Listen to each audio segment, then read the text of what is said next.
So this is the second stage in working with layers.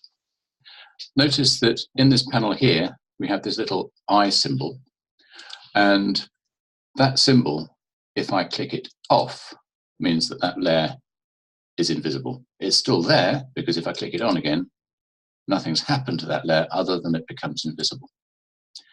I'm then going to do the same for the red and make that invisible.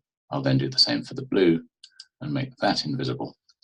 So you notice the layers are all there, but I could turn just the red on and work with just that red layer if I wanted to isolate that layer. Now, and let's put the green on top of that, because the next thing that we can do with these layers, other than switch them off in different combinations, so it's worth playing around with that without actually moving them, just switching them on and off. So let's have the green sitting on top of the red and take the blue out of it just for a minute.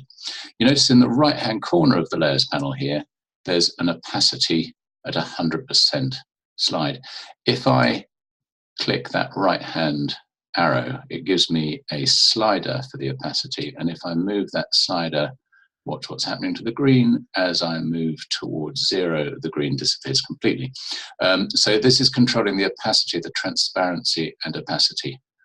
Obviously, as the percentage increases there, the opacity increases, and as we go down the scale, the transparency increases. So one color is coming through another. Working with semi-transparent layers and transparent layers is incredibly useful. So it's always good to understand that any image that you have on screen can be adjusted in terms of its opacity. If we select red and we change the opacity on that, obviously it's going to disappear against the white background, and in that instance it looks rather pink. So one can actually use the opacity slide to adjust the coloration. There are lots of different ways of adjusting the color of objects, but opacity is one of them. So do play around with these slides. You don't have to slide up and down. One can click on that 100%, just delete, delete, delete. So you've got no percentage. If I type in 80%, I've got 80% opacity there, which is simply done by selecting the numeric value and the percentage there.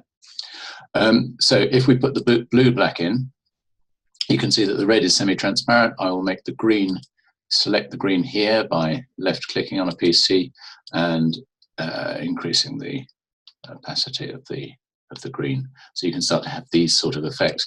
So if I select the blue here and start moving that, you can see that the blue is moving underneath these semi-transparent colors.